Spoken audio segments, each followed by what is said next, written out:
Welcome in, everyone, and thank you for listening to the 89th ever episode of the Missouri Sports Podcast, brought to you by 106 Apparel and recording one more time from our own homes in Springfield, Missouri-ish area.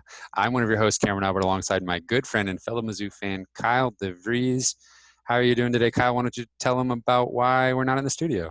I'm great, first of all, and you don't even have to tell me. I was gonna unleash the reason why we are once again recording via Zoom call. It's because my car is having some issues with the brake, and I felt like it was unsafe to drive. And my wife is currently preoccupied with her job, so her car is not available. Well, if it only has one brake, then you should probably get that checked out. It's the yeah, it's the anti-lock braking system is the old malfunctioning. ABS. The old ABS system, yeah, it's malfunctioning, and so it's a hazard. And so here we are. That's better than one of us being sick or something like that. Oh, yeah. Absolutely. We're not quarantining. I'm just irresponsible. Yeah. Well, I didn't say it. And I dropped that news on these fellas like literally like 15 minutes before we were supposed to meet. So, or something like that at least. So. But now we know that we have this option. So if there's ever a situation like that, we can just hop on Zoom and we're good to go. Absolutely. Kyle, we don't have a ton to talk about today. We have some news items. We have some Twitter interactions that we're going to hash out. If anybody didn't see last week's episode, it was an excellent episode. We were back in the studio. We did our Mizzou basketball all-decade team. We did a build your best Mizzou lineup from the past decade with $15 game. You probably saw that on Twitter. So if you didn't see that episode, go check it out. That was a really fun one. We didn't even need to put up a poll between mine and your $15 squads because I conceded right there in the episode that you did. Yours was superior. And I can't remember if we talked about this on the episode or if it was after the fact, but I realized that the very first squad that I wrote down was identical to the one that you picked, the one that I just went off the top of my head, what's the best value at each position? I came to the same conclusion as you, but I wanted to stay on brand and have Mitchell Smith in my lineup. Wow, you are just like the national news pundits who don't even you just bring hot takes to the table even though you don't believe in them. Yep, you are evil. Yeah, I'm just kidding. Or am I? Oh, I guess we'll see. I don't know where you want to start with news. Let's see here. Maybe that new addition to the football recruiting class. Yeah, it sounds like a good place to start. Missouri football recruiting on a roll, continuing to be on a roll. Got a commitment from Davian Sistrunk from Florida. And, this is an intriguing prospect. This is he's a 6'2" defensive back. Crazy athleticism. I really didn't know much about him, but I could tell, I watched his film and you can tell immediately that, that his strength is his athleticism, his explosiveness. I think I could even tell a little bit that, his technique was not great, and I'm definitely not a football scout by any means. And I always say that, but I could tell that, he was not super, sound in his technique and stuff like that, but he was just like making up for maybe his errors with his athleticism. And later on, I found out that he's only been playing football for a year. So that definitely made sense that, maybe some of those things he hasn't completely worked out yet, but I'm sure that Missouri is happy to have him aboard and kind of just work with him. He may be a little bit, not a project necessarily, but, someone who might take a little bit longer to get acclimated to the game than others. But I'm super excited about what he could bring to the table eventually. I think I saw a video of him on Twitter doing like a 360 dunk basically, and apparently he's a great basketball player. Was like named the player of the year in his district in Florida. So a lot of things to like about him and his athleticism. Yeah, I was going to mention I've seen a couple videos now of him throwing it down. I did want to note that he had other offers from Baylor, Illinois, Nebraska, Oklahoma, Ole Miss, Penn State, and USC. I don't know if this is referring to Southern California or South Carolina, but uh, plenty of Power Five offers there. So um, Yeah, that is a crazy offer list for a guy who's only been playing football for a year. Mind blowing almost. So clearly, Missouri was not the only program enamored with his athleticism, and uh, so I'm super excited to see what they can do once they get him in the program, and working with these coaches for a couple of years and everything. He could be really special. yeah, I wonder if maybe his athleticism will translate to different parts of the field outside of the defensive backfield. Yeah, it's possible, and I think he's being recruited as a cornerback right now. But I think he would. I could see him definitely playing safety at some point, or like you said, maybe something else. I don't know, outside Maybe linebacker or wide receiver or something. Who knows? maybe see him contribute on special teams maybe before he gets a shot Yeah, for sure, on the full defensive unit. definitely. All right. That's the only football related thing I had. Actually, why not? I guess this is football related. Daniel Parker Jr. apparently, let me pull up the tweet here, had a situation with his eye getting infected, and the picture he put on Twitter was absolutely gruesome. But and now we know after the fact, this is the first time I've seen anything of it.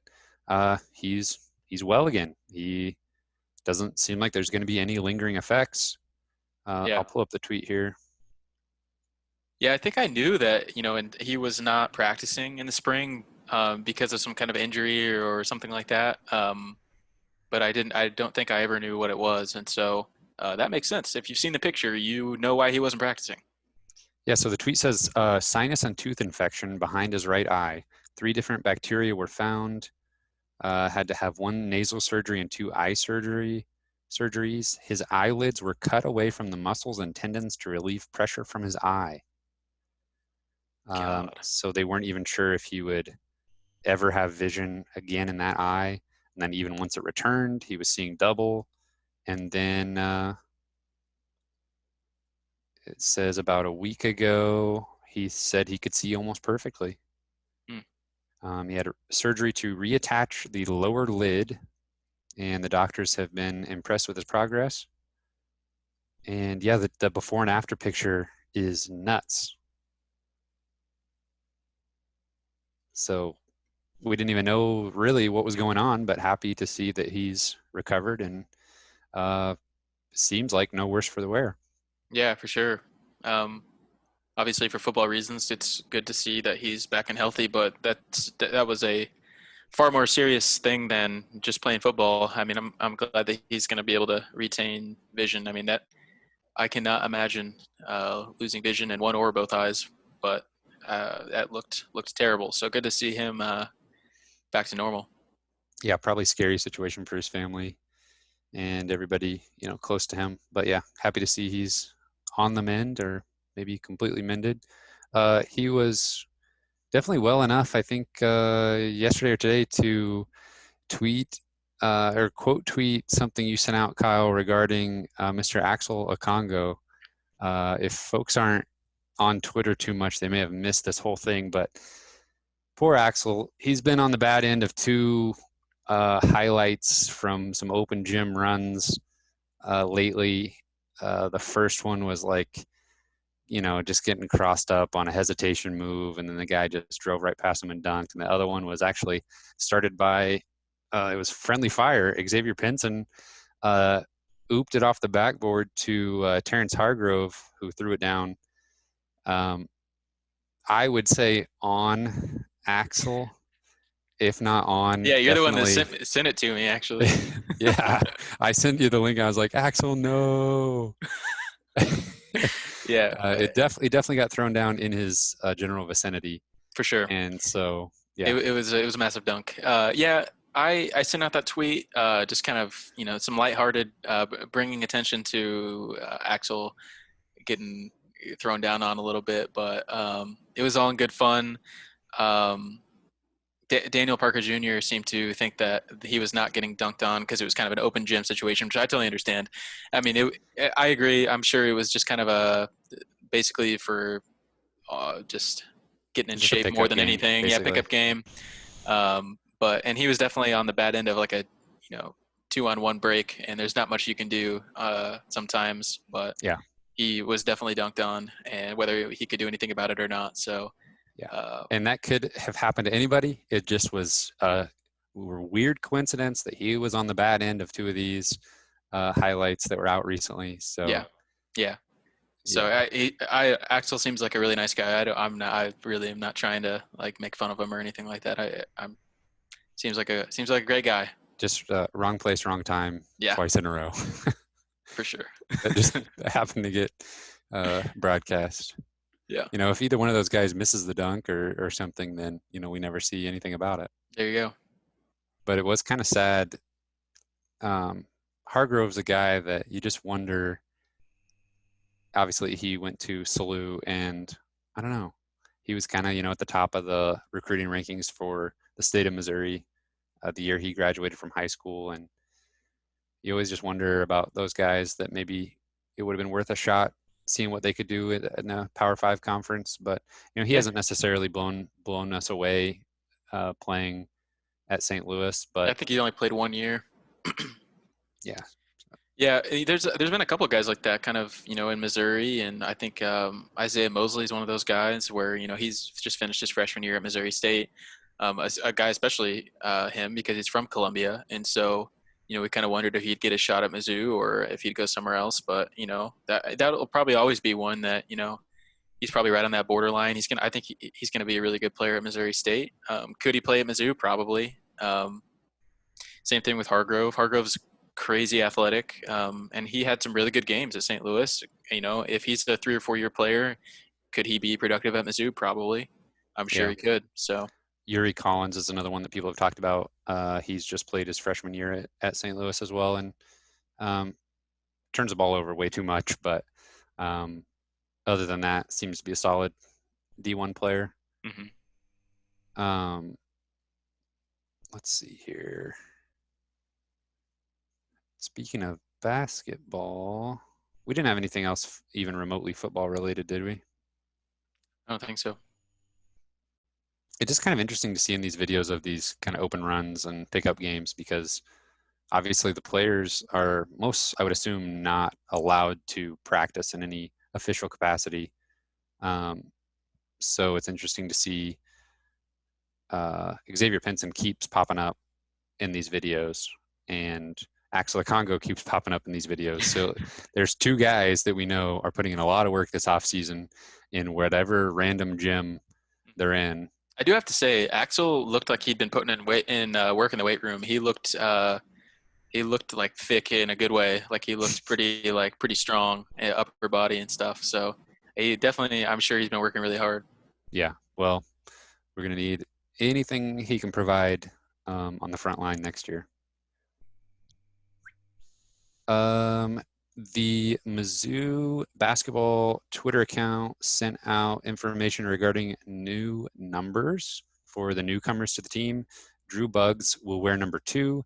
Ed Chang will wear number 11. Jordan Wilmore will wear number 32. I was thinking about former Mizzou players that have worn those numbers. Obviously, number 11 was most recently worn by Mario McKinney. Before that, I kind of struggled to think of anyone. Jordan Wilmore's 32 was worn by Jabari Brown, I believe. And Drew Buggs' number 2, the one that pops into my head for some reason is Tony Criswell. That's what Wore I number thought of 2. too. Was Naaman Wright 3? I honestly have no idea. I don't either. I think he was the guy that just transferred to. Michael Dixon was number 11.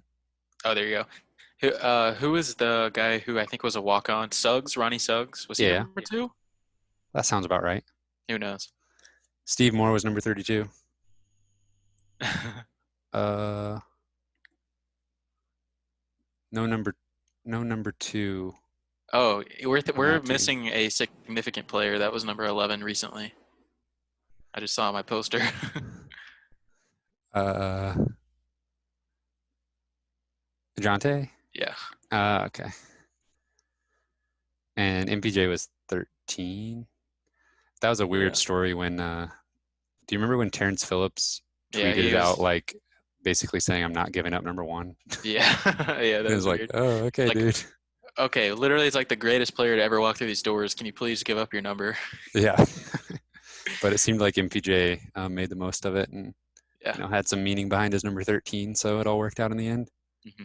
Well, as far as their jersey numbers went, I would definitely not say everything worked out regarding Terrence Phillips and Michael Porter Jr. About like as opposite as possible, but Yeah, but jersey numbers, hey, everything was fine. everything was fine that we know of. Yeah, for some That reason in my head, I have Drew Smith at number 2, but I think he's number 12. I guess. yeah, I don't think he's number two. I could be wrong. I think there's a 2 in his number though. Yeah. I'm not sure. Yeah, there's been a lot of what ifs in Missouri athletics like going around on Twitter this week. Hmm. That's got to be number one. What if Michael Porter Jr. was number one? Yeah, and that's one that's been. What if he was jersey number 1? Oh my Yeah, gosh. yeah, I just knew already where you were going with that, and then just took a left turn right at the end. Yeah, he yeah. probably doesn't hurt it. What if they had switched jersey numbers? I'm sure things would have been totally different for both of them. Yeah, yeah, I'm sure. Definitely wouldn't have hurt his back if he was number 1. Hmm. All right, enough about jersey numbers, I think. Did you see 2 things? I know you saw both of them, so I don't know why I asked, but Anton Brookshire, I sent you a video that was tweeted out from Matt Harris, who's with Rockham Nation. It was just a huddle.com highlight video. And maybe we can link it I'll try to link it in the description of the podcast and video, but it's the best video I've seen as far as just showcasing everything that Brookshire can do on the basketball court. Now, obviously, he's playing against high schoolers, but you can see, why a coaching staff would really like him, especially if he's growing and, will be taller with a longer wingspan by the time he gets to college. Did you have any thoughts about that video? I was just really impressed. It seemed like he could just do everything on the court. Yeah, I think that was a nice testament to his game, and sometimes you can be a little skeptical of high school prospects that just only shoot or something like that, or like only dunk because they're playing really superior or inferior competition or whatever it is. Inferior, But some people would say. some people would say that, yes. And I think that video kind of showcased that he really kind of has a nice all around game, and he can shoot and he can score, but he can also facilitate. And yeah, I thought that was very impressive. Yeah, scoring at all 3 levels was something that he's mentioned in a few interviews lately. That's something he really has been working on, and it was definitely on display in that video. So I recommend everybody go check that out if they want a little bit more about what they're getting in him. And then the other thing that has really been stirring up the folks on Twitter is the St. Louis metro area all-decade boys basketball team. I forget the gentleman's name that wrote the article. We've actually met him multiple times at the Tournament of Champions in Springfield. His Maybe, name is David, and his last name starts with a K, and I don't know how to pronounce it. all right, that's good enough. But he works for the St. Maybe, Louis Post-Dispatch. yes. So he put out his St. Louis boys basketball all-decade team, and maybe he was inviting a little bit of controversy, maybe to get some clicks, get some eyeballs. Maybe he just really felt strongly the way he did. Regardless, he did get the clicks and the eyeballs and the Twitter mentions because he had a few little controversial things. And the main one, we'll just jump right to it. He gave EJ Liddell Metro Player of the Decade over the likes of Bradley Beal, or more importantly, Jason Tatum of Chaminade. And I think looking at the first team, second team, I don't have that many arguments to make. It's really just Jason Tatum not getting player of the decade. Yeah. It's pretty mind-boggling to me.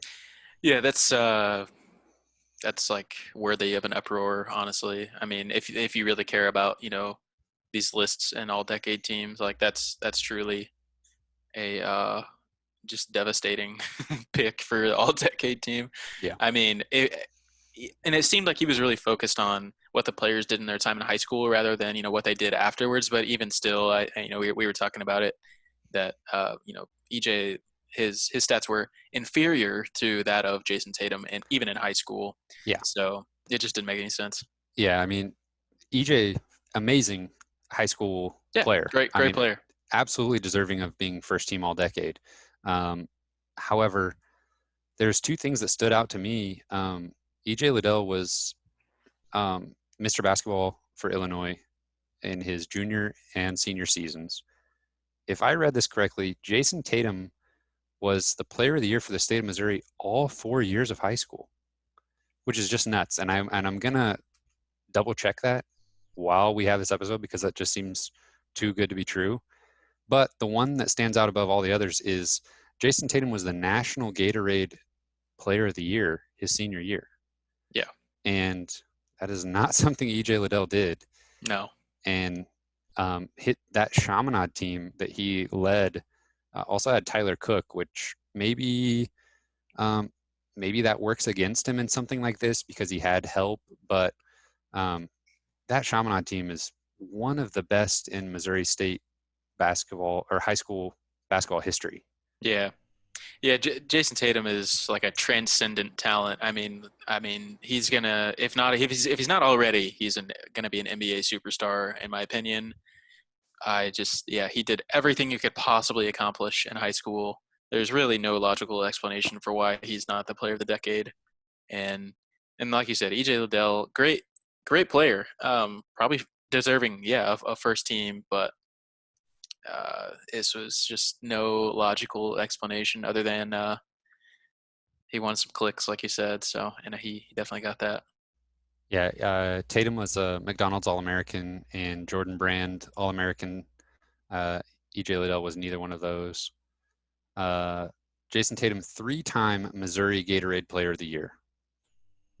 So, I'll assume his freshman year he did not win it, or maybe you yeah, don't have access to that. I mean that's my assumption as well.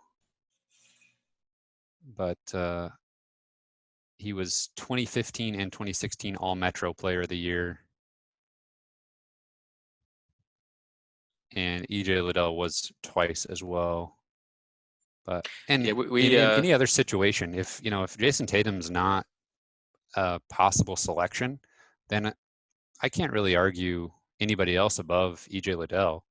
I mean, Bradley Beal, you can make an argument either way. Jason Tatum's the only guy. If he didn't exist, then I would have pretty much no qualms with anything uh, regarding this all-decade team. we actually sat right next to this guy at the Tournament of Champions last January. We will maybe have to confront him about this next year. I was thinking about that. I don't know if he would be like happy to talk about it because it's like his baby, or he will have had he will have talked about it so much by the time the Yeah, Tournament of Champions rolls around in January. yeah, he'll probably be like, "What? That was like 6 months ago, or whatever." Yeah. It's like, Yeah, oh, well, we know you and you did this, so we want to bring it up. yeah, It was kind of depressing to read through this list as a Mizzou fan, honestly. I mean, obviously missed out on EJ Liddell. Jason Tatum, I'm pretty sure his final two were Duke and Mizzou. So you just wonder sometimes if Mizzou is in a different place when he was making that decision or the years leading up to it. You know, maybe they have a better shot. Bradley Beal went to Florida. Courtney Ramey, there was a time where I felt really good about him being a Tiger. Um, Man, there was just, I mean, it keeps going. Jordan Goodwin was a guy that I thought maybe Mizzou should have pursued a little bit harder. And he Uh, has been great in yeah. college. Yeah. Mark Smith took him a while, took him a little bit to come around, but he actually wanted to come to Mizzou for baseball, then was obviously at Illinois. We know all about that. So finally, there's a guy on the list that ended up at Missouri. And then Caleb Love is on here. Cam Beidscheid, who ended up at Missouri but never played a game. So there's just a lot of what ifs Mm-hmm. regarding players coming to Mizzou and Mm-hmm. some big misses. Like I said, a little bit depressing. Yeah. Um, we had another Twitter interaction recently. I don't know if you're ready to move into this, but um, we had a guy on Twitter that basically brought up some interesting points about some of the recruiting that in-state recruiting, some questionable in-state recruiting from Konzo. Um, Let me pull up his tweet really quick, and I'll read what he said, or she. I don't know. It's kind of an anonymous account, but it's Dandy Chiggins at ZooCroots on Twitter. But he basically suggested that we've been going a little bit too easy on Konzo. He's missed out on some pretty crucial recruits, and that he also kind of wondered why Konzo hasn't offered Aminu Muhammad and some of the top in-state players this year. And you know what? I mean, to be honest, like we maybe have been a little bit too forgiving of Konzo. There's certainly some questionable things that have happened. We've said, I don't know how long you've been listening or how long this has been listening to the podcast, but we've talked a lot about how we will never try to get in the minds of the coaches on the recruiting trail because it just doesn't make sense what they're doing a lot of the times. It doesn't matter. It doesn't make sense why we end up with certain players or we go really hard for certain players and we seem to almost ignore other players. Because there's a lot of good in-state players that have gone elsewhere. There's a lot of good in-state players that don't have offers, and I completely agree. I don't know why that's happening.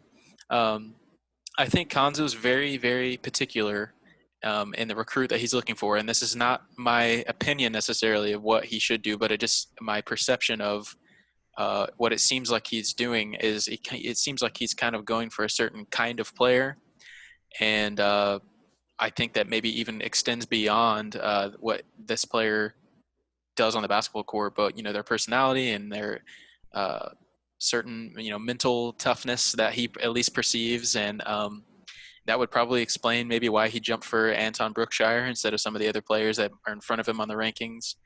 Um, but it might be why Konzo really likes a Javon Pickett kind of player, a guy who's athletically limited, but certainly a really hard worker. Um, a smart player, but and that doesn't always work out. That definitely does not always work out. And sometimes you get a very stale on-court product, like we've kind of seen the last 2 years. Whenever you go after a certain type of player that usually resembles an athletically limited model, and then sometimes you get what we have currently. And so I understand your frustration. I really do. It's just not there's not a lot of explanation for it, but this is a very important class coming up, 2021. It's a very important class. There's a lot of openings. It's yet to be seen. I think I'm really gonna. This might be kind of the make or break year for Konzo. Obviously it is. With kind of disappointing results and disappointing recruiting classes so far, with limited time on his contract left. Obviously, this is the make or break time. So I think I'll probably try and reserve too much judgment until we really see what happens with this class. But I completely understand your frustrations. Kyle, honestly, you couldn't have put it much better. There are definitely some things, some specific things in the tweet that I wanted to respond to. First of all, there's a little bit of hyperbole. I'll grant you some of that, but the tweet says, quote, "He's a terrible in-game coach and a terrible recruiter." That, I believe, is a little bit of hyperbole. I don't think he's terrible at either one of those things. Maybe disappointing at times, yes. Um, and then the other thing I got to point out is the term accepting mediocrity. And I got to be honest, that's kind of a trigger term where if I read that, I tend to assume you're not being serious and you're just kind of trolling. But the rest of the tweets, I think, showed that that may not be the case.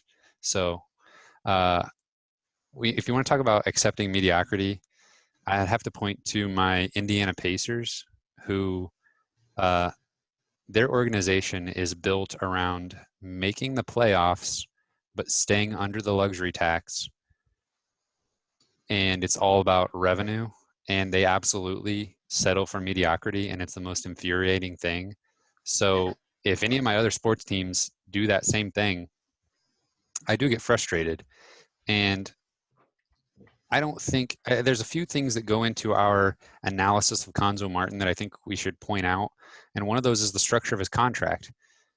There's no point in clamoring for a coaching change when you just literally know it's not going to happen because of the structure of his contract. And I think the Mizzou fan base, if that's really how you feel, just hold on to those thoughts and just keep gathering evidence and then let it out when it could actually make a difference. And right now, he's got another season to coach before anything can happen contractually that would cause him to not be the coach at Missouri any longer. Um, so I think that factors into our analysis a little bit, and we've just kind of come to grips with the fact that he's going to be coaching one more year no matter what. So we'd be kind of, wasting our breath if we demanded that he be fired tomorrow or anything like that. I think we've pointed out on the show before that we're both pretty big fans of Conzo as a person.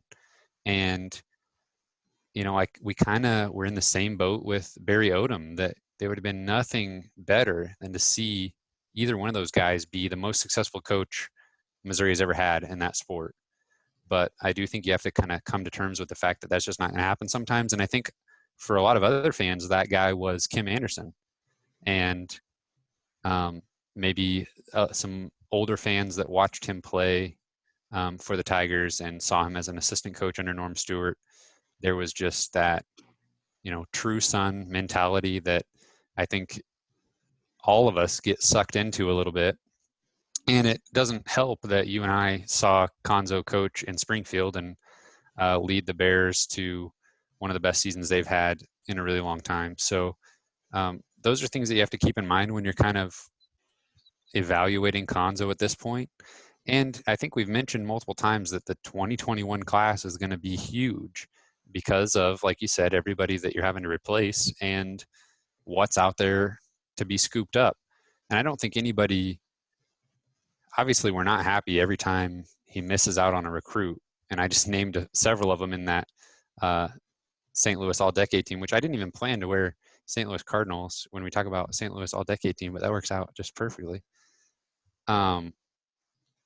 Yeah, so all those guys that we've missed out on over the years is just incredibly frustrating.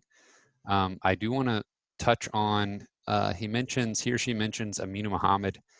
And when you're looking at the top of the state rankings each year, I think there's two things that happen. One is the coaching staff, I would be shocked, and it would probably be a fireable offense if the coaching staff never reached out to Aminu Muhammad's camp to see if they were receptive to being recruited by Missouri. I have to assume that they did that and were told not interested, thanks anyway. Mm-hmm. And if you're told that, there's plenty of guys that maybe are not super receptive that you go after because you need to. And those are Caleb Love, Cam Fletcher, Josh Christopher, those type of guys. If you even have a chance, you go after it. If a top player says, sorry, no chance, you'd be wasting your time, then how frustrated would we be as fans if we found out that that was the case and we still allocated a bunch of resources in pursuit of him only to find out after the fact, yeah, I was never coming to Missouri. I mean, that would be equally as frustrating as missing out on a guy, as if we wasted a bunch of time when the staff was told, sorry, not interested. So I think that that's the case with Aminu Mohammed. And then we've seen, like you kind of mentioned, that the staff, their evaluation is not necessarily on the same page every time with the recruiting services and the rankings and the stars. And sometimes we really question that, like with Jordan Wilmore, taking him over Davion Bradford, who ended up picking K-State. But then you got to look at Xavier Pinson on the other side of that and say, here's a guy who was underrated by the recruiting rankings, and Konzo scooped him up, and look what he's become. We're talking about him maybe leaving early to go pro. Probably not this offseason, but maybe next year. And if he doesn't, then fantastic. We've got an awesome guard for the next 3 seasons. Or 2 seasons. So I don't know. I think the evaluation aspect of it and just looking at the rankings for the state of Missouri doesn't tell you the same thing every season. So like Mario McKinney was the number 1 player in the state of Missouri for most of his senior season. And then DeJuan Harris was offered and committed to KU and then just jumped ahead of him. So that's kind of like, all right, we had the number 1 player in Missouri until that happened. Caleb Love, Cam Fletcher, Ryan Kalkbrenner, those guys at the top of a state recruiting class is very different. Those guys being 2 and 3, Cam Fletcher and Kalkbrenner, is quite a bit different from Jaden Jones and Jordan Nesbitt being 2 and 3 in the class of 2021. They're just not being recruited by the same type of teams or same type of programs. And, they're just not the same caliber players, even though their ranking in the state is the same. Their overall national ranking and position rating and all that stuff is much worse. So I think it's not necessarily apples to apples there. And I can understand if there are some other issues, there being reasons why Konzo is not going after some of those guys, even if they are at the top of the state rankings this year. Yeah. I have to agree with you that I just don't think that Konzo would, look at Jordan Nesbitt or, Aminu Mohammed. Well, Aminu Mohammed might be a little bit different, but, some of those players who don't have Mizzou offers and just say,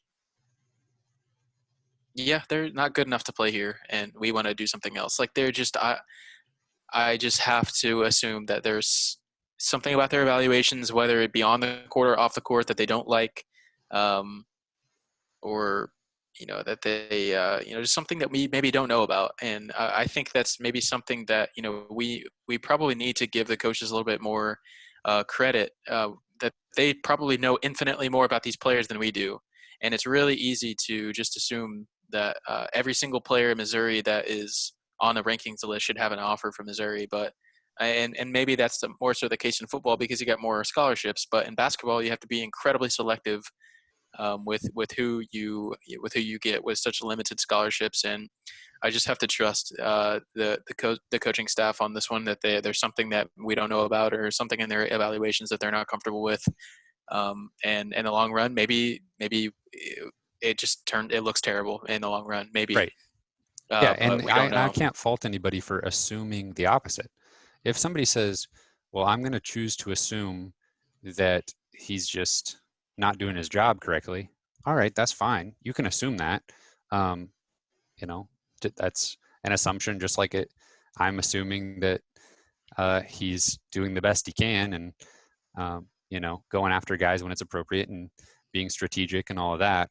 I just don't think you get the job in the first place after 3 other Division I stops. If I think the athletic department would know if there was a risk of him just kind of getting the job and then sitting back and not really putting the work in.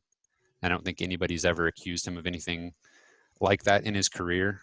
But yeah, I mean, yeah, like you said, all of this will just be building, until the time comes when his job is actually being evaluated by the athletic director. And honestly, when that time comes, with the stuff that's been going on in the athletic departments, we don't even know if the athletic director that hired him will still be around to make that decision.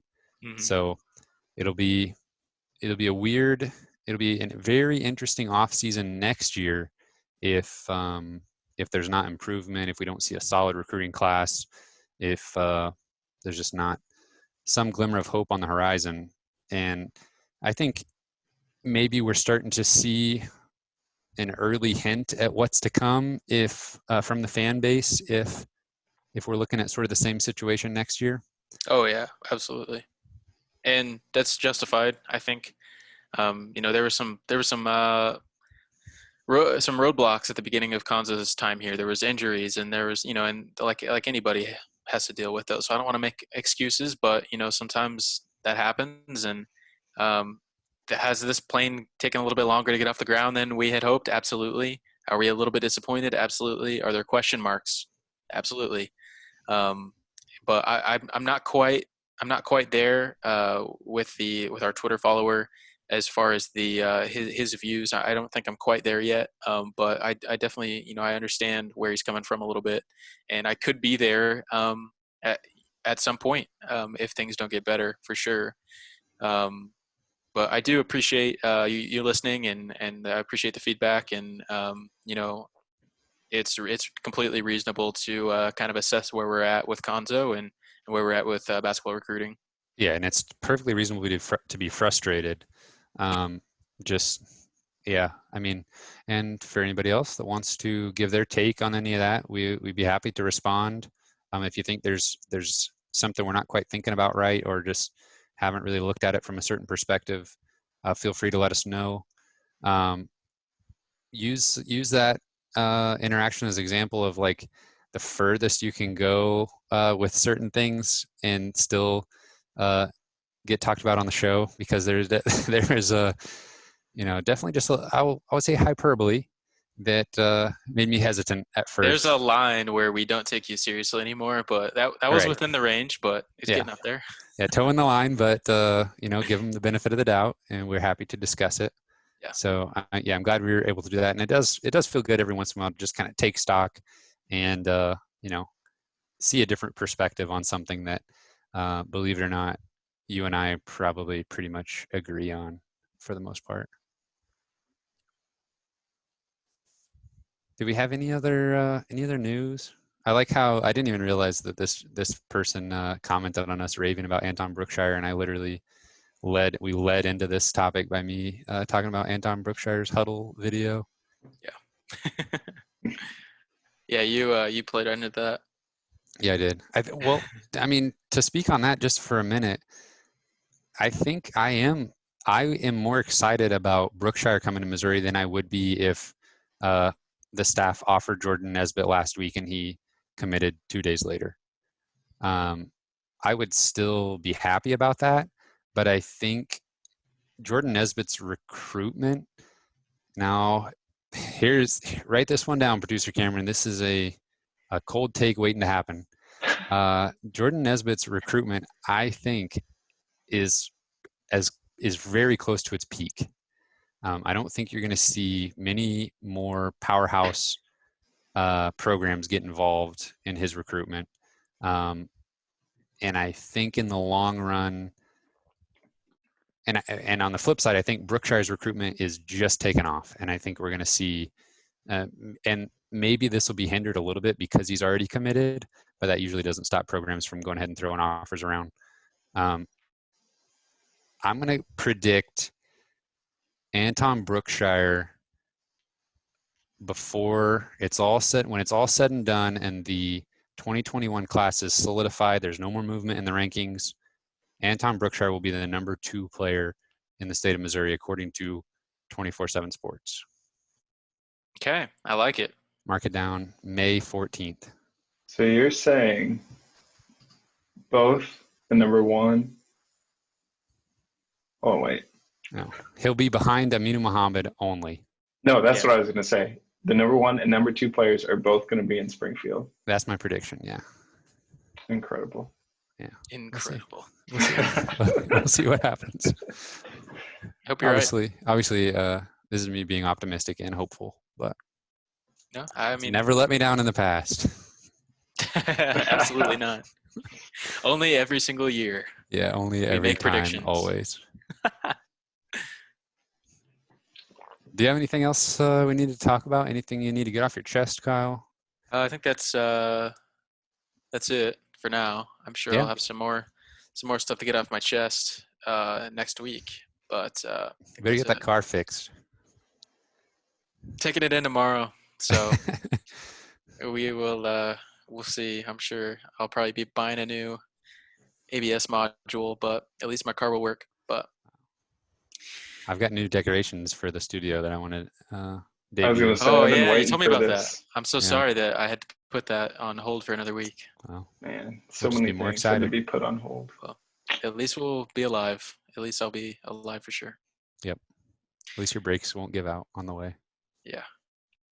All right. Well, you can find us on Apple Podcasts, Spotify, Google Podcasts. We're on Twitter at Mizzou Sports Pod, and please give us some feedback. Give us something that you think we should talk about.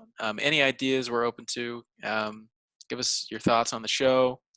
You can email us at MissouriSportsPod@gmail.com. I also failed to mention we are on Instagram at Mizzou Sports Pod and YouTube. Yes, please go subscribe and like our video. Leave us a review if you're able to. And thank you everyone for listening. We'll see you next week.